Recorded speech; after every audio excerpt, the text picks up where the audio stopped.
Welcome to the Saints Sports Corner. We got a great show for today. We're going to be talking about how in 2 weeks, the Saints' #1 draft picks is more obvious than you think. We also going to be talking about how the Saints additions impact winning. We got a lot more of that on the Saints Sports Corner. Yeah. Who that? Who that? Who that said they gon' beat them Saints? A win is a win by a mile or an inch. It's any given Sunday when we battling in the trenches. Who that? We that? Who that? We that? Die hard even after an L. Still reppin' in my section, yelling outside the dome, going home. Who that? We that? Black and gold soul, that's my song. Who that? We that? Who that? We that? Touchdown Saints, putting points on the board is how my squad steady winning. Sacks on D, turnovers, wow, don't even think about coming back, it's already late in the fourth now. We that, who that, we that, who that, who that, who that. 4,000-yard QB, 1,000-yard rusher, 1,200-yard receiver, straight pressure. Lockdown corner, throw that ball if you want to. TFL's in the backfield, boy, we on you. Black and gold, so that's what I'm all about. Forget about the division, the Saints run the South. Who that, we that. Who that? We that? Who that? Who that? Who that? Who that? Who that?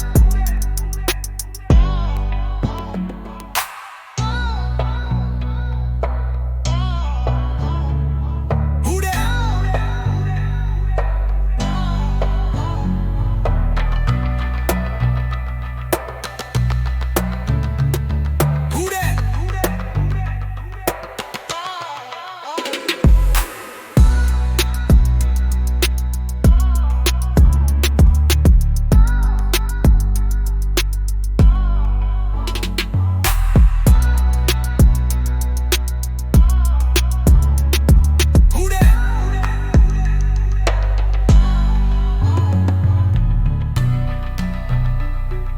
Welcome into the Saints Sports Corner, man. It's been a minute, man. I appreciate you guys, man. I appreciate you guys rocking out with me. It's been a minute, but we back. We are finally back. The draft is coming up fast. The draft will be here in 2 weeks. So we got to discuss this Saints first round pick. There's been a lot of mock drafts out there. There's been a lot of opinions about who the Saints should draft. But I'm going to tell you based on historical data and history why the Saints pick is more obvious than you think. The things that the Saints have done this offseason have been really nice additions. They got guys in the building that is going to help us. They got a punter. They got a new guard. They got a new tight end. They got a new running back. 2 new running backs. So the Saints have been making moves this offseason to help this team.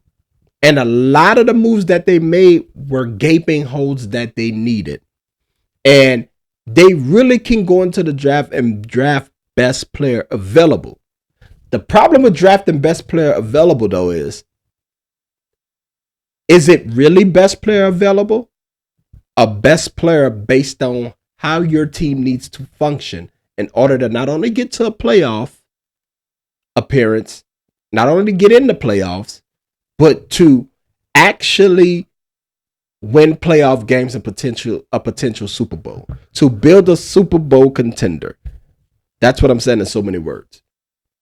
And in order to do that, you need to sometimes look back in order to move forward to see what worked for your team.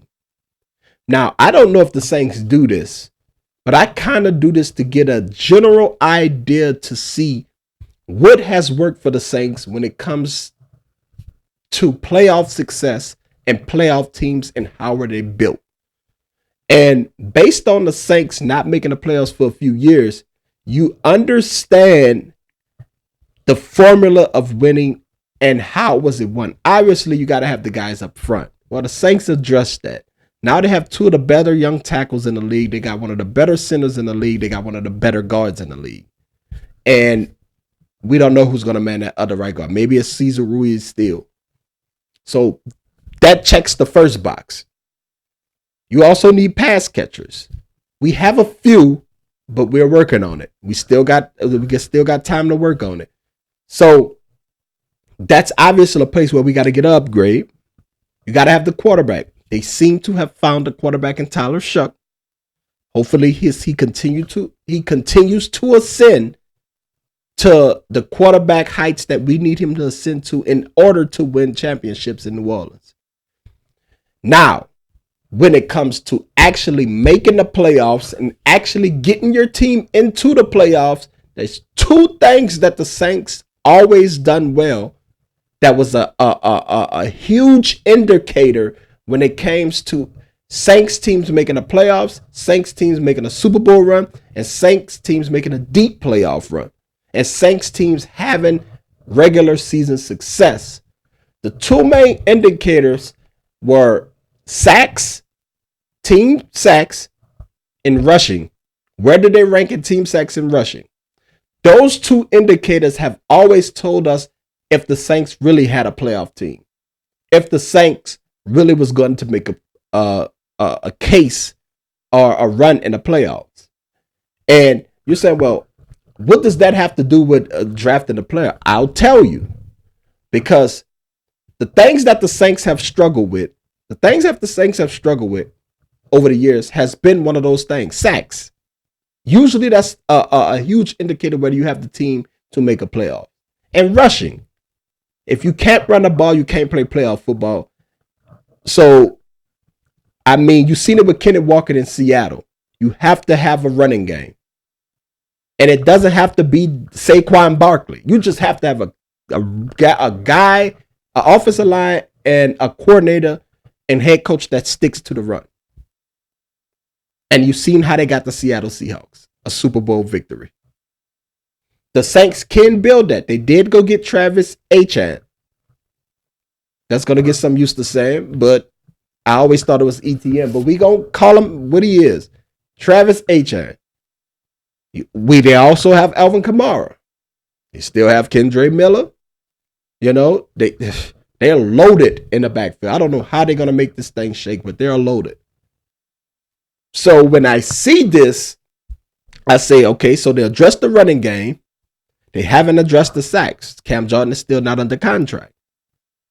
So how do they fix the gaping holes that they need? Well, it's obvious. More obvious than you think. I'll tell you why a pass rusher, David Bailey, Ruben Bain, Arvell Reese, should be the number one, should be the Saints' first pick, no questions asked. One of these guys should be the Saints' picks. Why? Because they need pass rush in order to win games, in order to close games, in order to get to the quarterback, in order to wreak havoc. That's obvious. But how obvious is it? I'll read this off to y'all so y'all can see. In 2006, where do you think the Saints were ranked in rushing? I'll tell you. They were ranked 12th in rushing. Why I say these two indicators go hand in hand? Because guess where they were ranked in sacks? They were also ranked 12th. They were top 15 in 2006 when Sean Payton got that in sacks. And it's also top 15 in rushing. Guess where that team went that year? NFC Championship game. You guessed it. Why? Because the Saints can run the ball and they can get after the quarterback.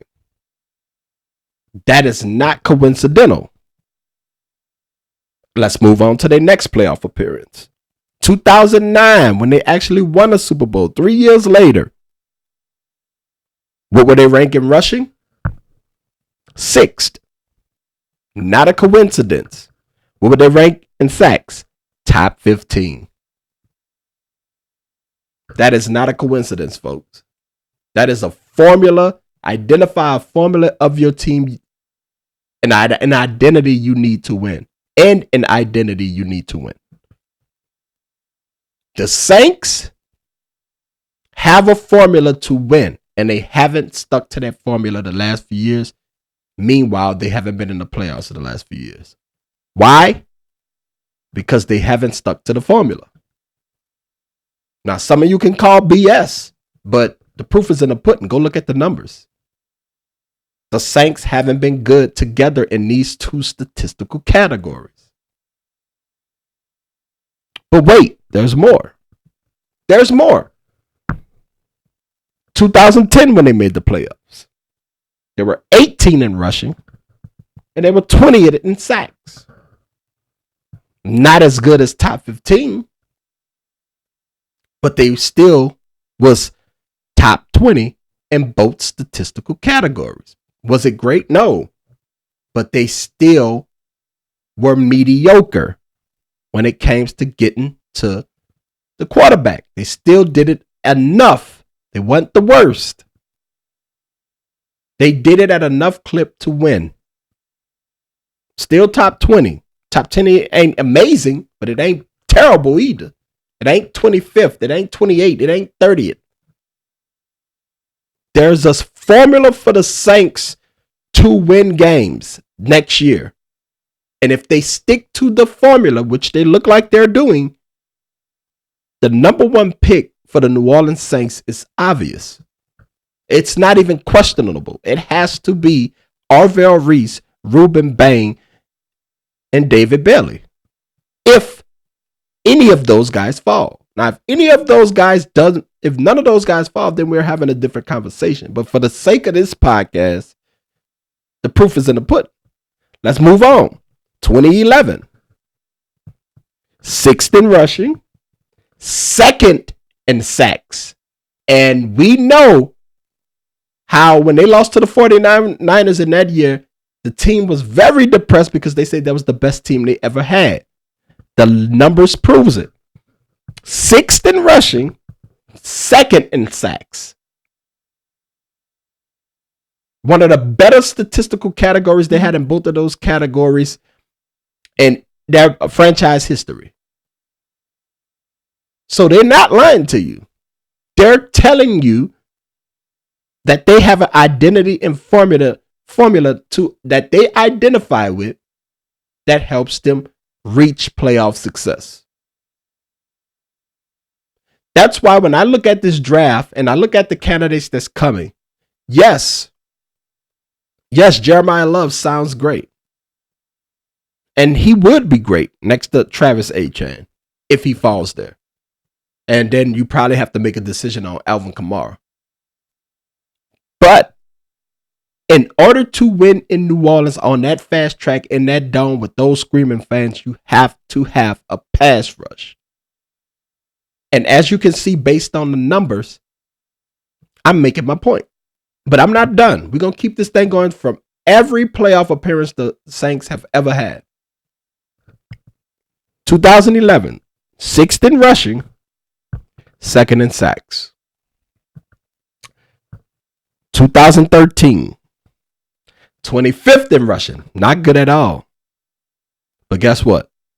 They were 4th in sacks. 25th in rushing, but they got after the quarterback. They were 4th in sacks. Another playoff appearance.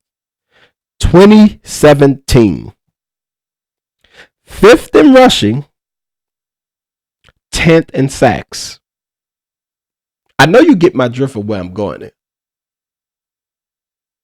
When the Saints are at their best, they're usually top 15 in rushing and top 15 in sacks. It's a trend that I haven't caught, but I just did some research and found this. 2018, the year they were supposed to be in the Super Bowl against the Patriots. NFC Championship appearance, another one. 6th in rushing, 5th in sacks. There were top 7 in 2 statistical categories. That is a big indicator on the Saints' success. And not surprisingly, they made the Super Bowl. I mean, not surprised they made the NFC Championship game and should have won it. Don't even want to bring up the call. And should have won it. 2019, 16 in rushing, but again, the sack number, 3rd in sacks. This is not a coincidence, folks. This is how the Saints build their teams under Mickey Loomis.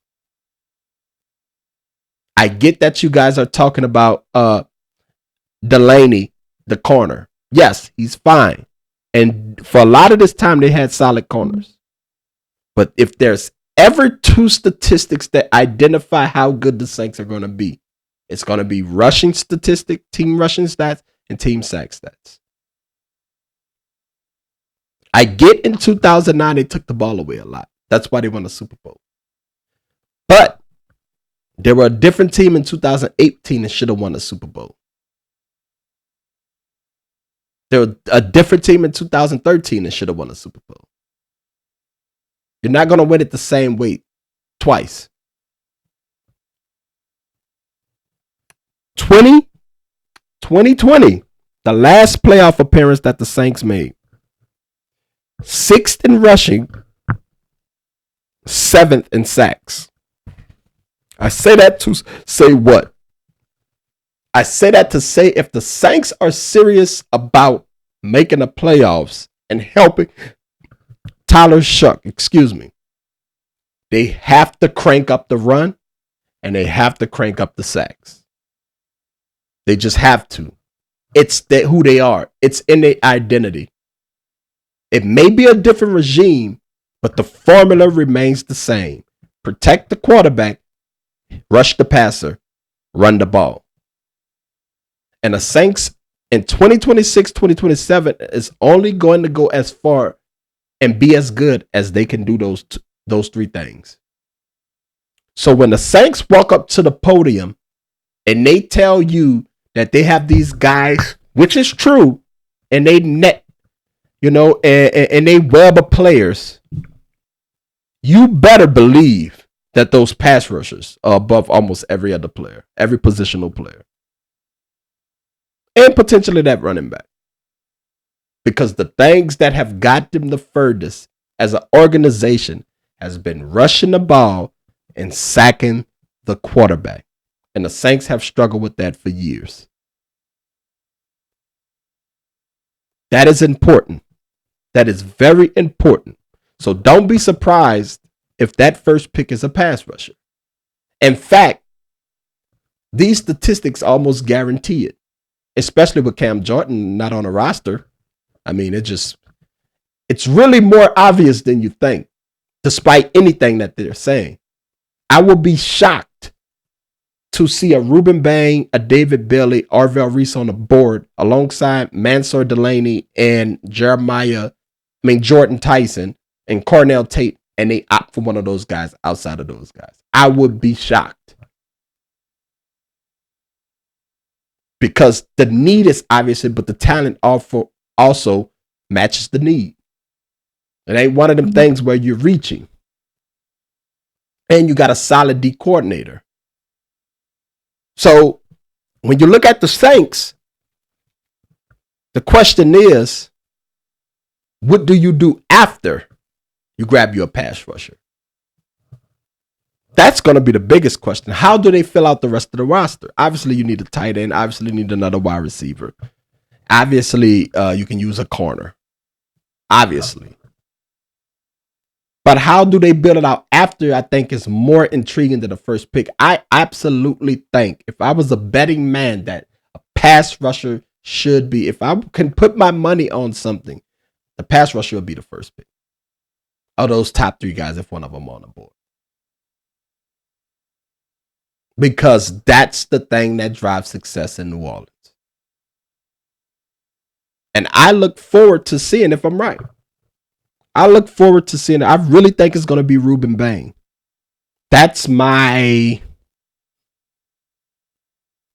80-20 on Ruben Bain being there. But I can be wrong. This is Lion season. A lot of teams lie. They like other guys, but they lie. They great at lying to protect the guy that they want. And it's crazy. It's crazy. It's going to be an exciting draft, man. So y'all going to have to buckle up and stay tuned. I know a lot of y'all going to be talking. I know a lot of y'all going to be mad no matter who the Saints pick. But you're going to fall in love with it after the first interview. You know how y'all are, man. You know how y'all are. You're going to fall in love with the pick after the first interview, after the phone call. You know how y'all get. You hate it until they put on that black and girl jersey and then you scream like hell. That's just what it is. And as far as wide receiver goes, I think Chris Bell in the second can be a good guy. There's a lot of wide receivers in this draft with speed and size, man. I don't think that's going to be a problem at all. Getting another tight end will probably be a pass catching tight end will probably be high on the list also, you know, because we got some guys. We got some guys, man. But, you know, for some reason, our tight ends either are injured or no shows. Jawan Johnson is still there. I expect a bigger year from him, hopefully. Hopefully it's just not one of those things where he catch on late. Hopefully it's consistent throughout the season. And he actually finally puts a whole season together. And I hope they crank up this run game. They have to. They have to crank up the run game in order to win, and they have to crank up the sacks. Chase Young turned the corner in New Orleans last year. Hopefully he get even better. Hopefully that number one pick ability come back out. He ain't Chase almost sack your son. He Chase Young sack your son. You know what I'm saying? He actually get there. Not the almost sacks. He actually gets there on a consistent basis. Because if they don't re-sign Cam Jordan, then you really have no veterans in the room. And I think the settings will be better because of it also. They'll be better by getting a pass rusher. Hell, I don't care if they're double dip. What if they go pass rusher 1 and pass rusher 2? That's how much talent they have at pass rusher this year. So I wouldn't be mad at that either. Go get the dogs. Go get the rotational pieces. We could be like the Giants and have a three-headed monster at the pass rush. Like, I'm with that. I ain't never. You can never have too much defense. Ever. Especially with a young quarterback. You seen how it worked out for Ben Roethlisberger. A lot of defense, solid offense, Super Bowl. So there's many ways you can go, man, and running game, Super Bowl. There's many ways you can go. I'm excited to see what they do. But this just some information I stumbled upon and I felt I should share with you guys. So it's gonna be a short podcast, man. I appreciate everything y'all do. You know, I'm back in the Saints. It's about to go down. Draft is coming up. We're gonna have some more episodes. So stay tuned. Stay tuned, man. Make sure you hit that like and subscribe button. And as always, man, thank y'all for watching the Saints Sports Corner. Appreciate y'all. I'm out.